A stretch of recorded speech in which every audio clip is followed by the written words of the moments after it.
No, because Madam Web disrespected me on many levels, not only as a comic book lover, but as a Spider-Man fan and as a woman. And it really pains me to say that. I never want a movie to be bad. I love movies, and I know that movies are miracles. It takes so many things to go right for a movie to be actualized, let alone the fact that I know some people who worked on this movie because it was partly filmed in Massachusetts. And even though I went into this movie well equipped with the knowledge that it had terrible reviews, I also saw all the deadpan interviews with Dakota Johnson warning us against watching this. I still went in with a tinge of excitement because I know, hot take, but I had a good time watching Morbius and Venom. They may not be my favorite movies or critical masterpieces, but I still really enjoyed the movie-going experience with those films.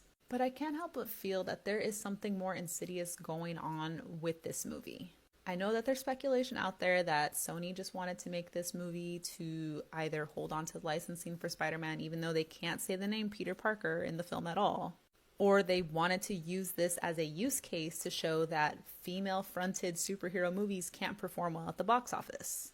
And yes, there are many technical errors that are just glaringly obvious and can take you out of the movie-going experience, from the really bad execution of Ezekiel Sims' ADR to the subpar execution of the stunts and the big action set pieces in a superhero movie. But what really broke my heart was just how unlikable all of these female characters were. Like, there's something that people just aren't getting about what it means to have a strong female character. I don't even know if I like that term anymore, but the examples that I can think of positive, strong female characters are Jessica Jones in the Netflix series, or Maya Erskine's portrayal of Jane Smith in the Mr. and Mrs. Smith TV show. Like, these are characters who feel nuanced and rough around the edges, don't have everything figured out, have anti-hero tendencies, but still feel human and three-dimensional. For me, a strong character is someone who I can understand their motivations and why they are, even if I don't like it or agree with it. Phoebe Waller-Bridge in Fleabag is another great example. But then we somehow overcorrect and overcompensate, and we get these really flat characters like Madam Web, like Captain Marvel, who just don't feel like real people.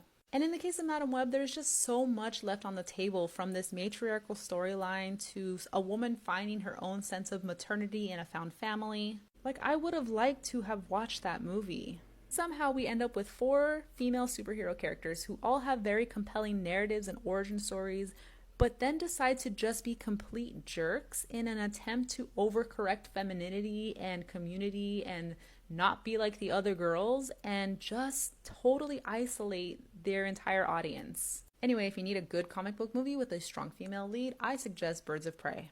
And if you want a better movie that features the same concept of Madam Web's powers, you should check out the entire Final Destination series. Let me know if you watched Madam Web, what you thought, and if you have an example of a very